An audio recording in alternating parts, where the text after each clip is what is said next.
What's going on, everybody? So today we have something super exciting for you guys. Actually, I'm going to be dropping this video as soon as I record this. And I also want to let you all know, if you guys have any questions for the game or for the developers, please leave them in the comment section down below, because what we have here is a developer Q&A series. This is the first time that Diablo, the developers, it looks like Blizzard and NetEase, will actually selectively be answering some of the more popular questions through an official format, through their official sort of Q&A series here. This is absolutely amazing. I love this. So huge props to Blizzard, to be honest. This is the first of something like this that has ever been done for Diablo Immortal. So I'm super excited about this. And if you guys have any questions, I'm going to be taking a lot of the ones that are popular upvoted in the comment section, and probably be making a video soon, because if they're answering in Q&A series, the best way we can get some questions for them to answer next month, because there seems to be a monthly situation going on here. It looks like about once a month, the developer team at both Blizzard and NetEase will select a handful of burning questions. So let's go ahead and get some questions out there that you guys want answered the most. So that's super exciting. But without further ado, let's go through some of this Q&A. It's actually decently long here. There's about 5 or 6 questions that they answered. So let's go ahead and talk about this first one. I really like some of the recent updates, such as set crafting. Will there be any future updates?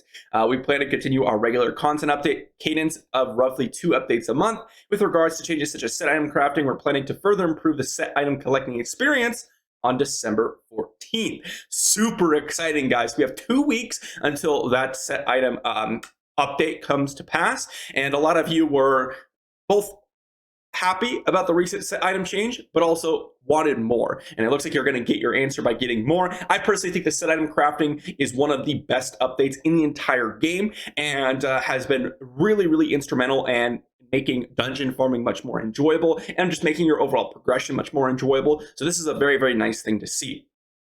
Next up, I was busy working for a while and did not play much. Now most of the players on my server are Hell level 5, while I'm still in Hell 3. It's really hard to find a dungeon party. Does Diablo Immortal development team have any plans to make this easier? This is a very, very popular question. I've seen this quite a few times for people who join the Discord, join my Discord, or just message me in game, and they're like, hey, I started playing recently. And then oftentimes the follow-up question is, how do I progress? Because I cannot get a group. So let's see what they have in mind here. We are working on additional changes that will be added to Diablo Immortal in this coming months. These changes will be catching up the rest of your server easier. Includes increasing experience boost, exploring ways for players who are behind to raise their combat rating by increasing the rate at which they receive legendary and set items. Whoa. That's interesting. So people under server paragon level get a legendary set item drop rate boost. Interesting. I wonder how they're going to do it. It's a significantly behind, but if this is the case, it might be better for a lot of people to just stop playing for 2 weeks and then come back and receive this bonus. So I'm interested to see how they're going to do this, because this could be very, very rough in terms of, you know, it could change how efficient and how much you want to play this game based on this update. So interesting idea. In Immortals for current form, there's a situation where a player can catch up in experience, but the combat rate is still too low. This is accurate. Another way we're improving player experience is through server merges. 2 waves of server merges. It will continue to monitor server population and player behavior. Okay. So one thing's for sure is that when you catch up in experience, when you're in Diablo Immortal, it is technically kind of accelerating your combat rating already, because combat rating scales off of level. So by exponentially increasing your experience gain, you're also exponentially increasing the rate at which you get combat rating. However, your legendary item drop rate is still decently low. You're still only going to get that 2, 3, 4 legendaries per hour. And if you're solo farming, it's going to be even less. And set items are going to be a really rough experience for you.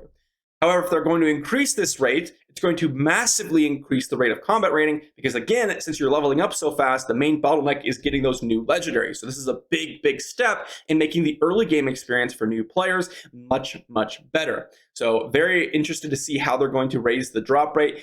Currently, they don't know. They won't tell us the drop rate of legendary items and set items across the board. I've done a lot of tests on set items. I believe it's about a 25%, including the bonus chest at the end in dungeons in your group content.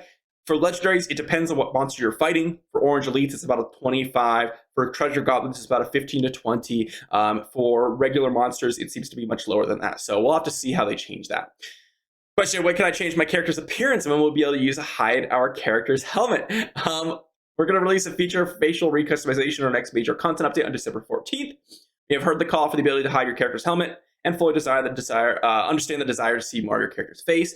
We're already in the thick of production on this feature's implementation. Cool. A little bit of a visual, you could say, like, maybe quality of life, I guess. I don't know. This one doesn't really affect me at all. I know that there's some of you out there that like the way your character looks. Me personally, I play this game for the grind, and because all the cool stuff is in cosmetics anyways, I don't really care about this. Like, if it was like, okay, I could grind for a piece of armor that looks really cool, that'd be different. But because you could just buy them, I'm like, well, cosmetics are, whatever they are. Next up, can we have a new zone? I want to farm somewhere near. You're in luck. Our next major content, we will introduce a new zone. Ooh, and introduce a new quest line. Whoa. Unique zone-wide events, bounties, new farming opportunities. Pretty cool. This is pretty cool. I think that we have to be paying very close attention to this. The reason I say this is because when Diablo Immortal dropped, the new zone, Realm of Damnation, was an addition to the game. That was actually a new zone when Diablo Immortal dropped, okay, back in June 2nd.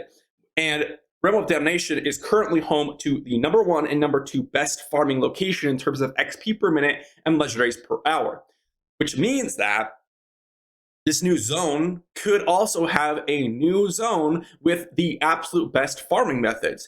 With the new zone-wide events and bounties, this could be very, very good in terms of increasing our overall experience and legendary rate because of how good this zone is.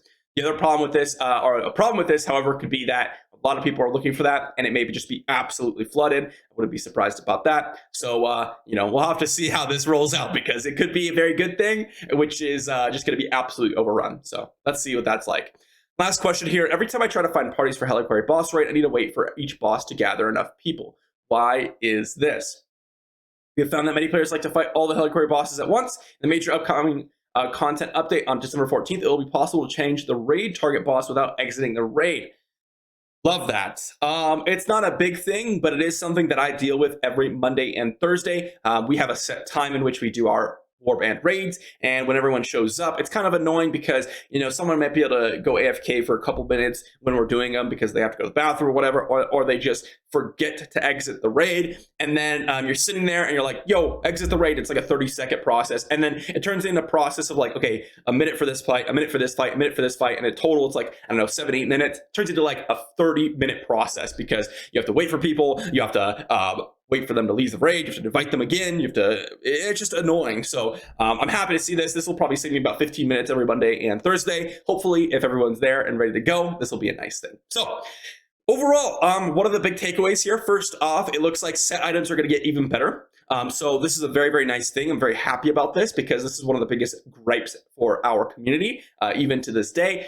Second thing is, new player experience is going to be absolutely revamped by increasing legendary set item drop rates, as well as making sure that they have enough players to do what they want to do through server merges.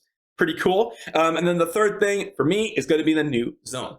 I like those three portions. Those are my takeaways here. The set item, our appearance for hide character helmet is a cosmetic feature. If you like that, you like that. If you don't care about it, you don't care about it. I'm one of those people that just doesn't really care about this. So for those of you that do, glad to see it. The Heliquary boss raid is a nice little quality of life thing. And then, yeah, that's pretty much all we have here. Now, one real quick thing before I end this video, addressing the kind of questions they decided to bring up here.